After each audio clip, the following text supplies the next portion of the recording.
America's leap into the space age began with 7 volunteer pilots of Project Mercury. They spent 2 years training for a flight that no one had ever made before, aboard a vehicle that was little more than a ballistic missile. And to the world, they introduced a new word: astronaut.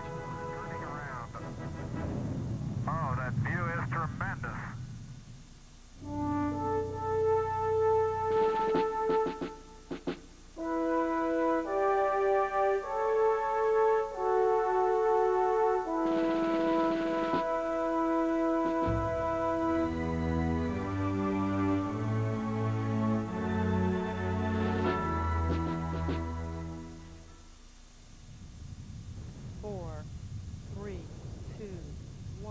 Today, a space launch is practically routine.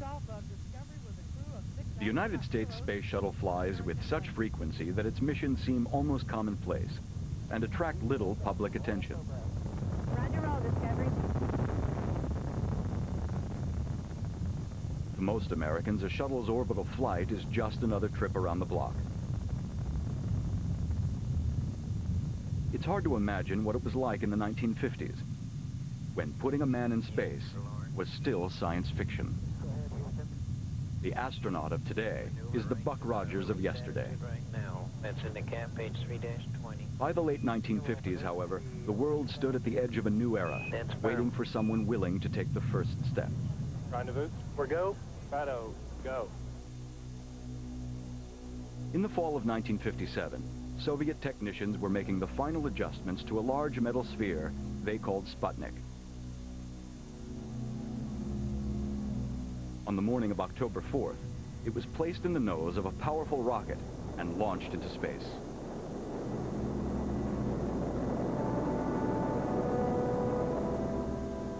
Fifteen minutes later, Sputnik began circling the Earth as the world's first artificial satellite. The device was hardly impressive, but the Soviet achievement was astounding. The Soviets were the first in space.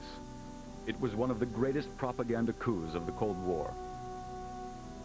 The world was shocked, and America's pride was devastated.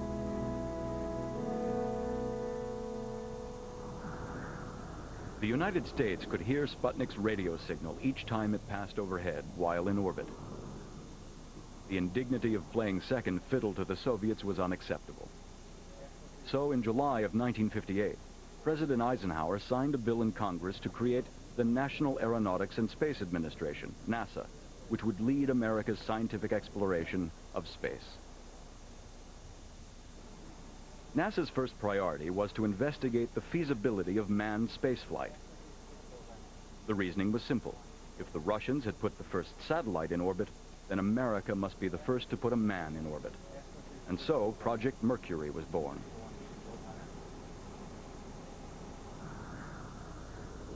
To find its first astronauts, NASA decided to limit the search to test pilots.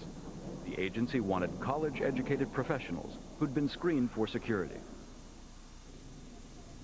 The military was the obvious choice, and Edwards Air Force Base was the best place to start looking.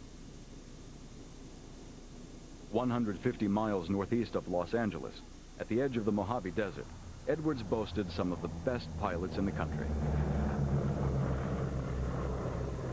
It was here that the X-1 broke through the sound barrier and established Edwards as a new center for high-speed flight research.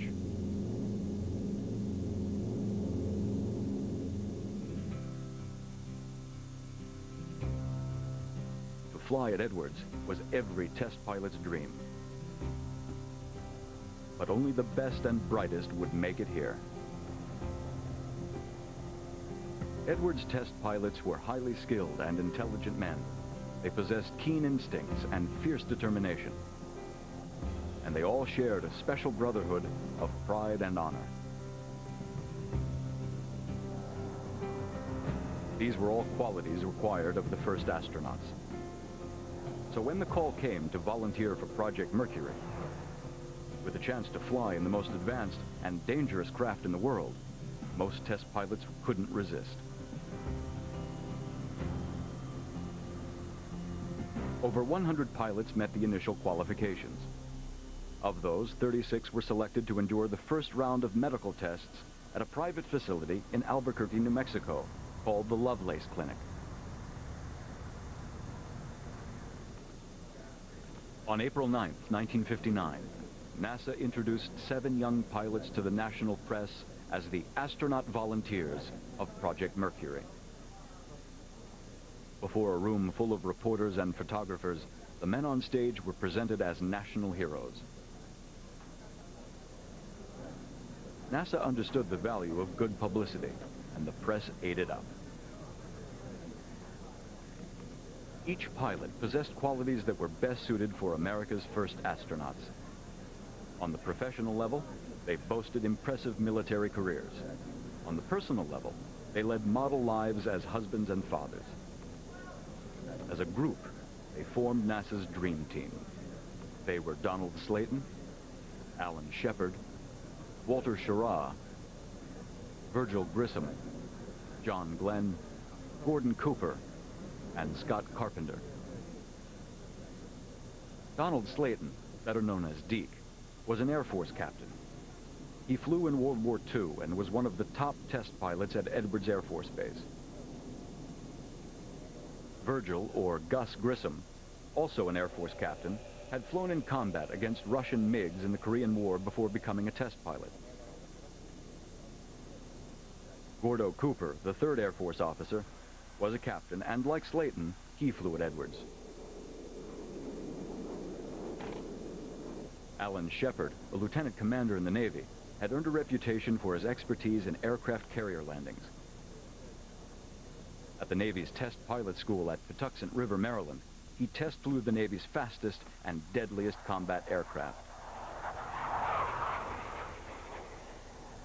Wally Schirra, another lieutenant commander, served in Korea before joining the Navy's test flight program.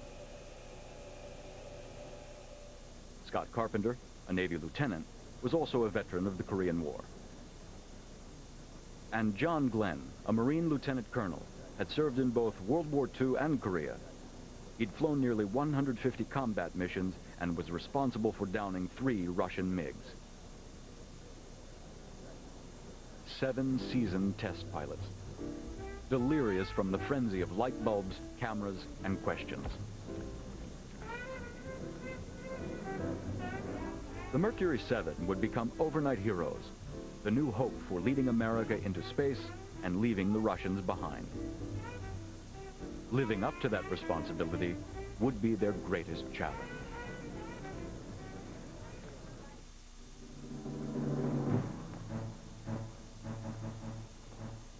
Three weeks after their celebrated debut, the Mercury astronauts reported to NASA's center at Langley Field in Virginia. Langley was their home base, but they would travel widely across the United States during the training period. One of their first trips was to the McDonnell Aircraft Plant in St. Louis, where the Mercury space capsule was under development. Engineers decided that a blunt cone design would be best for a manned satellite. When re-entering Earth's atmosphere, the bell-shaped capsule would cause enough resistance to slow the capsule's descent and thus protect the astronaut from damaging acceleration or temperatures. In orbit, small rocket motors would be used for control, while reverse rockets at the base would slow the capsule for its return to Earth. It was originally designed to operate on fully automated controls. This had made the astronauts feel more like passengers than pilots. Instead, they insisted that there be a manual override to the control system, should the automation fail at any time during orbital flight. A manual control stick would be integrated into the capsule soon after the astronauts left the McDonnell plant. To land back on Earth, the capsule would descend by parachute and splash down in the ocean. The astronauts paid their first visit to Cape Canaveral, Florida in the spring of '59. After a full tour of the launch facilities, they were given an up-close look at the Atlas booster. To be fully involved in the development of the Mercury program, each astronaut assigned himself a specific area to cover. Spacecraft tracking and recovery was handled by Alan Shepard. Grissom took on the control systems, Carpenter communication and navigation, Glenn the cockpit interior. Cooper covered the Redstone booster, and Slayton focused on the Atlas. The astronauts made sure they were consulted during each developmental phase of Mercury. As test pilots, they would accept nothing less. For indeed, their lives depended on it.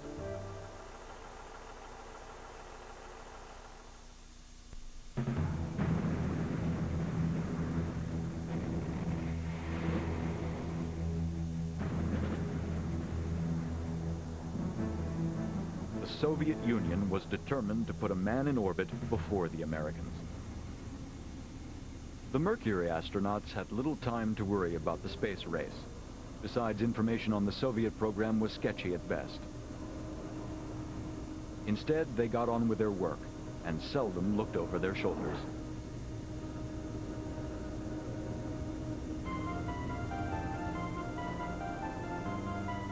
The better part of 1960 was spent training in a variety of simulators. The centrifuge exposed the astronauts to the high gravity loads that would be experienced during spaceflight. Another device simulated the spacecraft's attitude control system. The astronaut would be able to manually change the yaw, pitch, and roll of the Mercury capsule by operating a hand controller.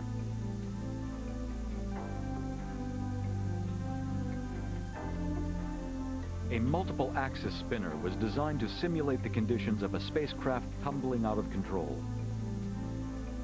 A man was strapped into a couch and then rotated on 3 different axes.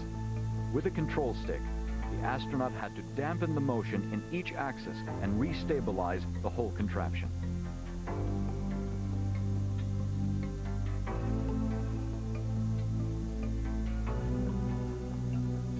Each astronaut would have a personally contoured couch installed in the Mercury spacecraft. Here, John Glenn is sitting in his couch under 14 G loads in the centrifuge.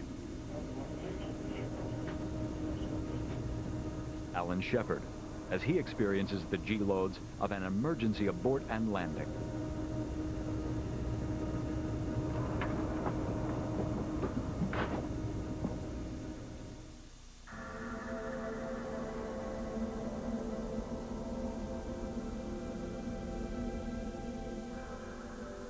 To take such a physical beating, the Mercury 7 had to be conditioned like athletes. Underwater swimming required a physical discipline that was highly effective in training for spaceflight. It was also a favorite for Navy men like Wally Schirra and Alan Shepard.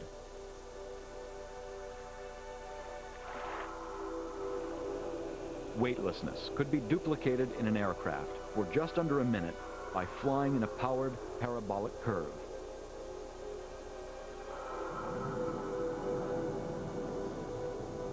Before they could fly into space, the astronauts would have to learn to function completely in a weightless environment.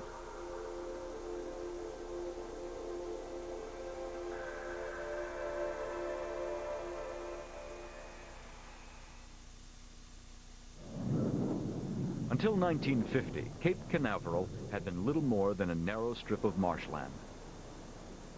By 1960, it had a nickname, Spaceport, USA.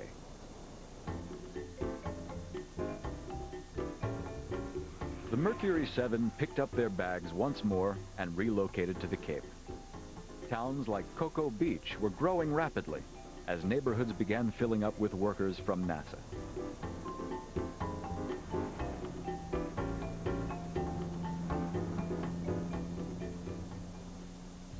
By now, the astronauts were true celebrities. The national press tried to follow them wherever they went and usually succeeded. Everything was a photo op.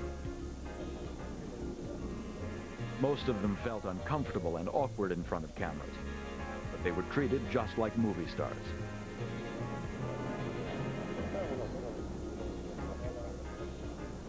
Since that first press conference, they'd suffered an onslaught of media attention. Life magazine secured exclusive rights to cover their personal lives. Like it or not, they were presented as national heroes, and the public would accept nothing less.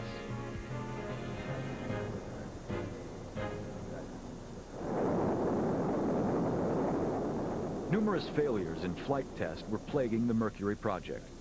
The program was already a year behind schedule when the first Mercury Atlas was ready for firing in July 1960. It was the first to carry a real Mercury spacecraft. But 1 minute into the flight, the rocket exploded. The weight of the Mercury capsule had stressed the walls of the Atlas beyond capacity. A delay of several months would pass before the failure was sorted out.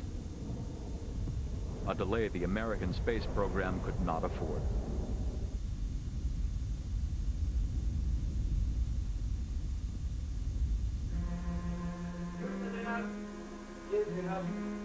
Зажигание. Петр, я заря один. Зажигание. Понял, остается зажигание. April 12, 1961. The Soviets have done it again.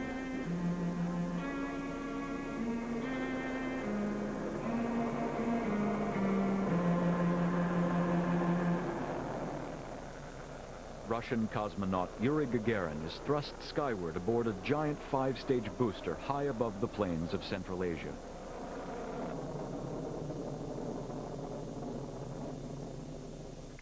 Inside his Vostok capsule, the first man in space will make nearly one orbit before re-entering the Earth's atmosphere. After the Vostok parachute is released, Gagarin ejects as designed. Both cosmonaut and capsule then descend to Earth unharmed. The Russians reveled in the glory of Gagarin's flight. They had beaten the Americans again. So far, the space race barely resembled a contest.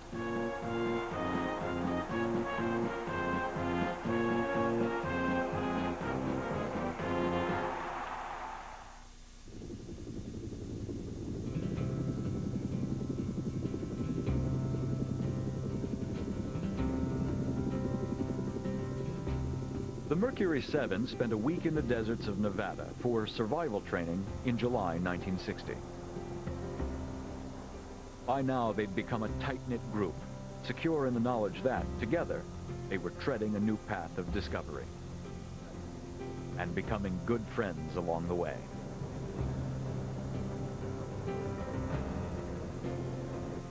When word of the Russian spaceflight reached the Mercury team, it was less than 1 month away from launching one of its own. NASA would not say which astronaut had been selected. The choice had been made as early as January 20th, 1961. But the public was kept in the dark until hours before the scheduled launch, when Project Mercury was finally ready to send the first American in space.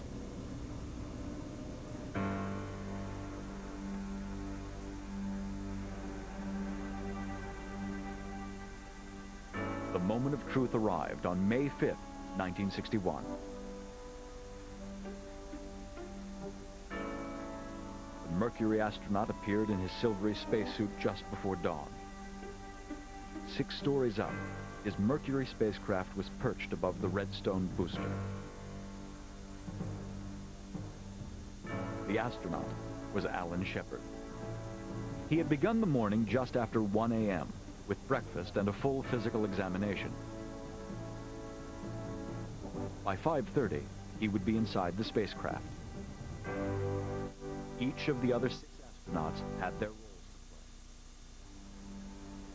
play. Shepard's backup pilot was John Glenn. Glenn also made the final checks on the spacecraft. Cooper was stationed in the launch blockhouse, where he and Grissom maintained voice contact with Shepard.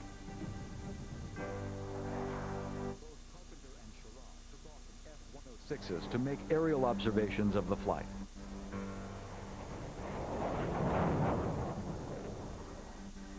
All of Shepard's telemetry data and systems information would be received at Mercury Control, the nerve center of the whole operation.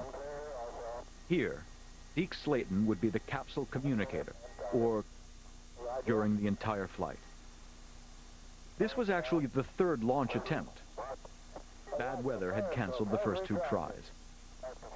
This morning saw another delay, an electrical glitch that stopped the countdown and kept Shepard waiting patiently for nearly 4 hours.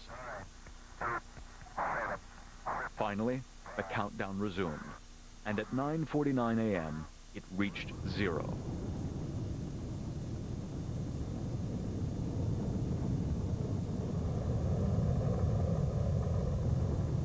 The Redstone booster pushed skyward, climbing to speeds of over 5,000 miles per hour.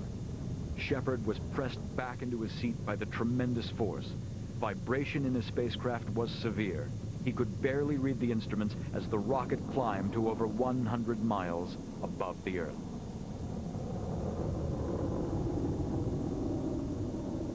"15 minutes later, helicopters recovered Shepard and his spacecraft in the Atlantic Ocean, 300 miles downrange from Cape Canaveral. Shepard's spacecraft, which he named Freedom 7, had functioned perfectly. Manual and automatic controls had operated smoothly, and best of all, it had carried its pilot home safely.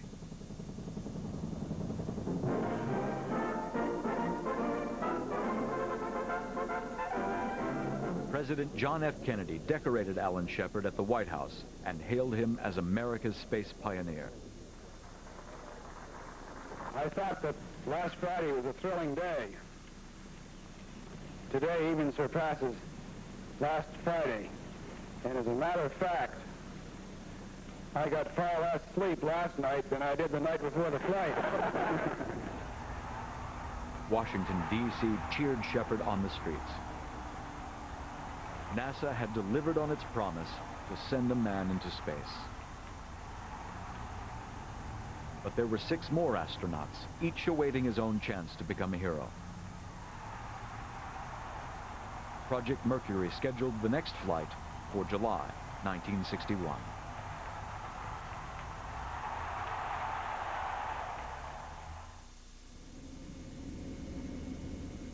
For the next Mercury flight, the spacecraft was modified. A window was added, and the side hatch was equipped with an exploding device for emergency exits.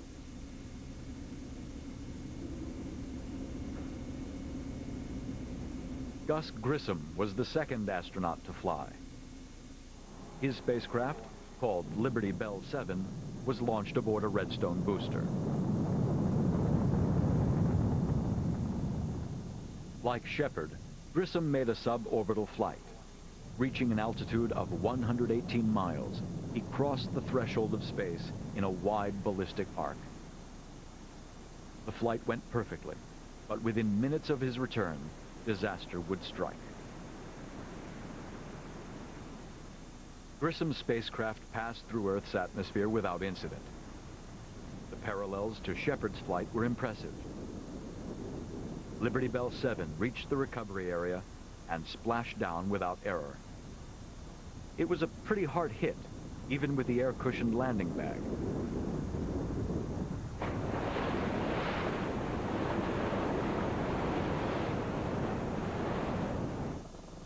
As the helicopter got ready to hook onto the spacecraft, he signaled them to wait 5 minutes while he marked down some instrument readings.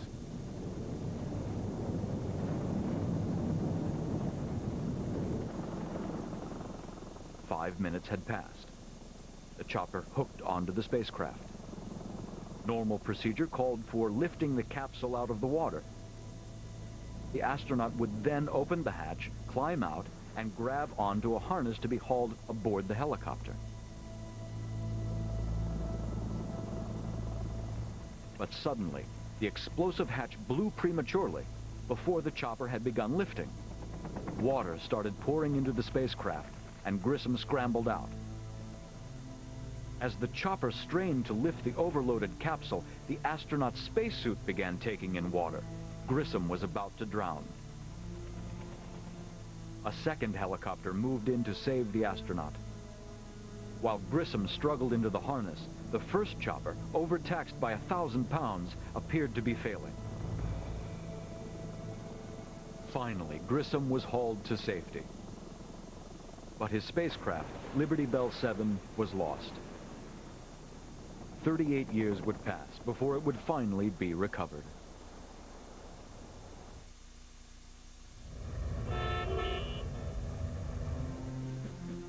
Nearly 1 year has passed since the Russians sent Gagarin into orbit. Now, finally, it is America's chance, and John Glenn's too. Unlike Gagarin, Glenn is climbing into a spacecraft as a pilot. Whereas the Russian traveled in a fully automated capsule, the Mercury astronaut will actually control the pitch, yaw, and roll of his spacecraft.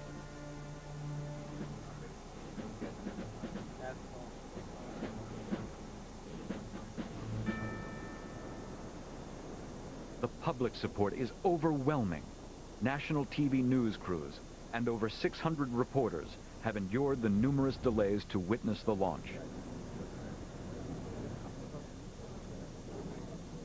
The mighty Atlas is freed from its tower, and the countdown has begun. The engine is fired. Glenn's spacecraft, called Friendship 7, is alerted by fellow astronaut Scott Carpenter. You have firing signal. Godspeed, John Glenn. 10, 9, 8, 7, 6, 5, 4, 3, 2, 1, 0.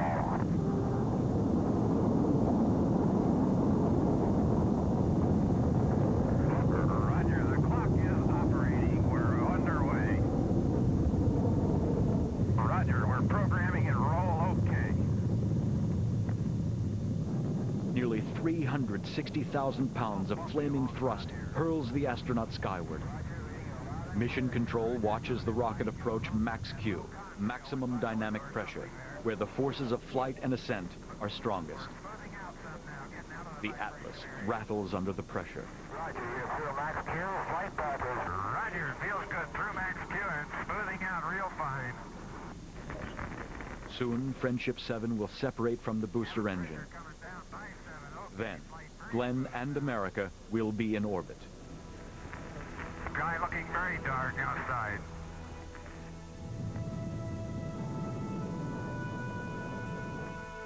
Roger, 0G, and I feel fine. Capsule is turning around. Oh, that view is tremendous. Roger, turnaround has started. Roger, capsule turning around, and I could see the booster during turnaround just a couple of 100 yards behind me. It was beautiful. Roger, 7, you have a go. We're standing by for you. Roger, Deep is go, and I am go. Our capsule is in good shape. As cheers for John Glenn erupt across the Mercury team, the astronaut settles in for his first quick trip around the Earth.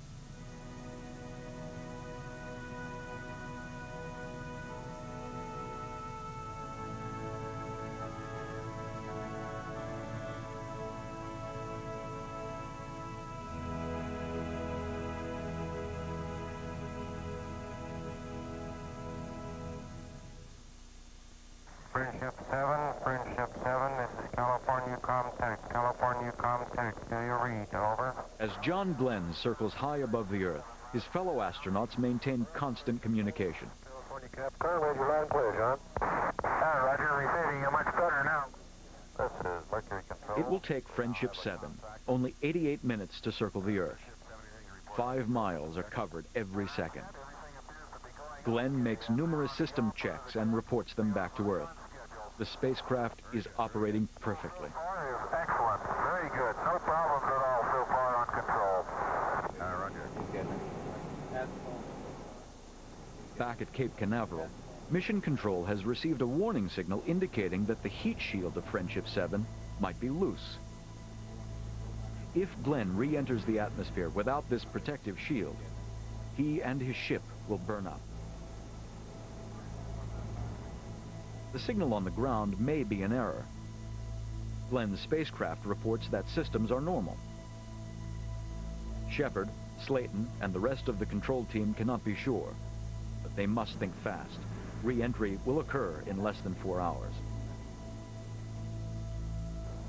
By the third and last orbit, one proposal stands out: the retro rocket pack, designed to slow the spacecraft for re-entry, is strapped to the outside of the heat shield. It may be strong enough to hold the shield in place. Glenn is approaching the California coast. Time to kick out of orbit. 5, 4, 3, 2, 1, fire. Roger. Retros are firing. Are they ever? It feels like I'm going back toward Hawaii. Don't do that. You want to go on the East Coast. Roger. Fire retro light is green. Roger. The retro rocket burst slows Friendship 7 for its downward slide into the atmosphere. Normal procedure calls for the astronaut to discard the retro pack, but at ground control, a crucial decision is made. We are recommending that the retro package not, I say again, not be jettisoned. By keeping the retro pack on, its metal straps might secure the heat shield. That is, if the pack doesn't burn up first. If it does, then the first American to orbit the Earth will return in cinders. Friendship 7 plunges into the atmosphere at over 17,000 miles per hour. External temperatures climb to nearly 4,000 degrees.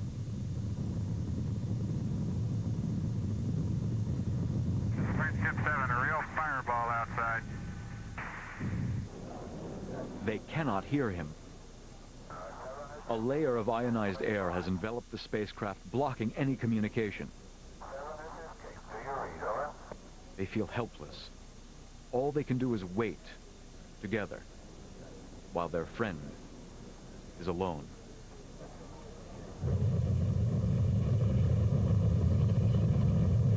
Okay, Friendship 7, do you receive? Over.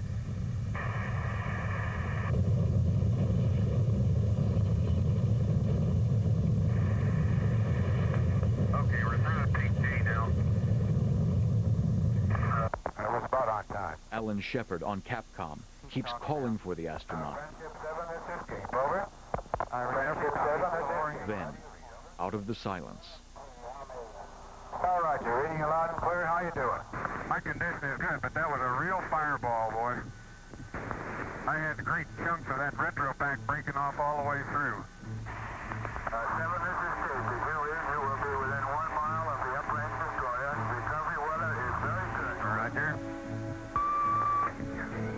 Main chute is on green. Chute is out in reach condition at 10,800 feet and beautiful chute. the voyage of Friendship 7 ended safely. Its captain, astronaut John Glenn, represented a new kind of explorer, a star voyager who had sailed the vast ocean of space. His triumph was America's triumph, earning national praise for the whole Mercury team.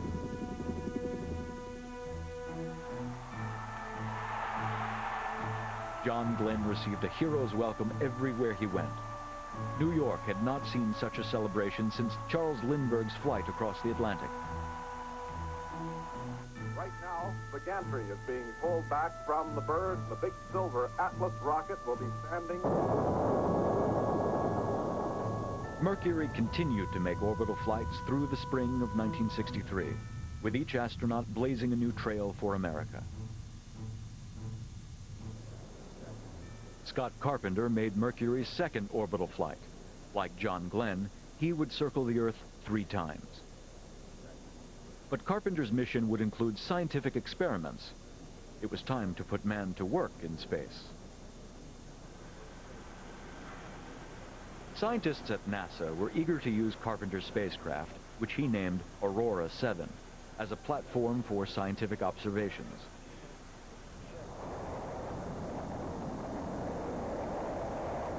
Aurora 7 was launched on May 24, 1962.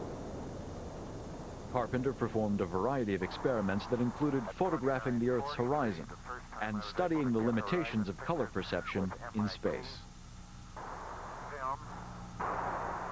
The gains in space science, however, were not without sacrifice.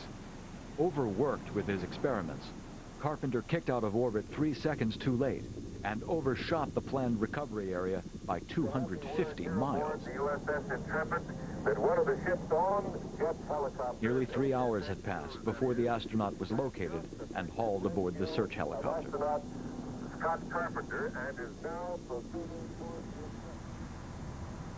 The flight of Aurora 7 taught a valuable lesson. The Mercury astronaut could not be overloaded with scientific experiments and still be expected to do his best job flying the spacecraft. The next up was Wally Schirra, who made sure his flight plan was kept manageable. He didn't want to repeat Carpenter's experience, especially since Schirra was supposed to fly twice as long. As the 5th American in space, Schirra would orbit the Earth 6 times. Schirra named his spacecraft Sigma 7 and was launched on October 3, 1962. Like Carpenter, Schirra made scientific observations from his spacecraft. His 6-orbit mission covered 160,000 miles in 9 hours and 13 minutes. The astronaut gave top priority to his responsibility as space pilot, and because of this, his spacecraft landed less than 5 miles from the center of the recovery area. Walter Schirra, the United States 5th astronaut, standing now in the window section and looking down, now looking at the top of his capsule. Sigma 7's extended flight paved the way for Mercury's final mission. Gordo Cooper would be the first American to spend a day in space. Cooper named his spacecraft Faith 7, which blasted off on May 15, 1963. The 22-orbit mission would demonstrate man's ability to eat, drink, and sleep in space. Cooper himself demonstrated much more. During the 19th orbit, the 0.05 G light, which normally signals an increase in gravity, illuminated prematurely. This indicated a possible automatic control system failure. To his friends on the ground, the astronaut explained that the remainder of his flight must be made by using manual control. the atmosphere here in the Mercury Control Center. When the time came, Cooper himself would have to fire the retro rockets and control the re-entry. After a 34-hour flight, Faith 7 reached the recovery area without error. Through his piloting skills, Cooper proved that the astronaut is an even more essential part of the overall spacecraft system. And his safe return on May 16th brought Project Mercury to a close.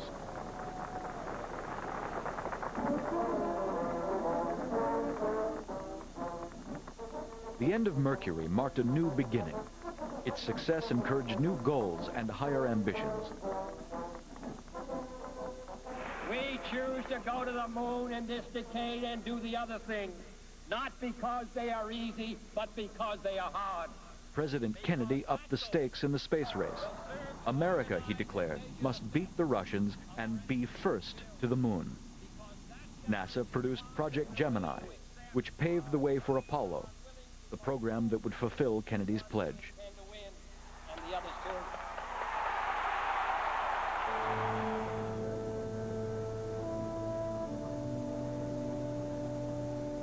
As America pushed further out to space, the days of Mercury began to fade away. Scott Carpenter retired from NASA shortly after Project Mercury ended. Gordo Cooper flew once more aboard Gemini 5 before retiring. Gus Grissom flew in Gemini 3 and was rehearsing for the first manned Apollo flight when tragedy struck at the launch pad. Fire broke out in the capsule, killing Grissom and his crew. the Mercury 7 lost one of its most beloved members.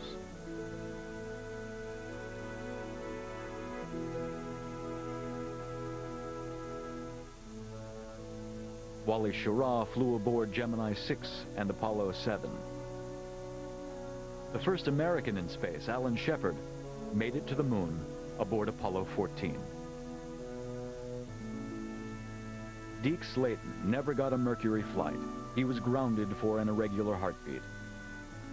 He later directed all flight crew operations for Gemini and Apollo. Then he finally got his chance to fly in 1975 aboard Apollo Soyuz, the first Russian-American docking in space. Slayton stayed with NASA until 1982, retiring just a year after the maiden voyage of the space shuttle. T-minus 15. In November 1998, America witnessed the triumphant return of an old Mercury veteran.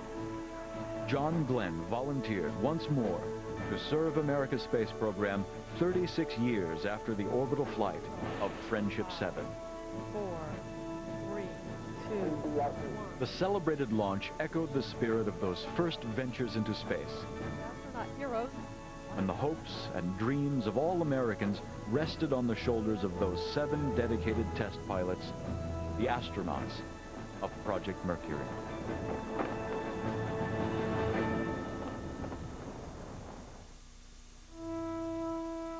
Next, wherever there is trouble, they'll be there. These are the men and women who watch over us, ready with help from above. Get to know the Guardians of the Skies on Rescue Air, next on the Discovery Wings channel.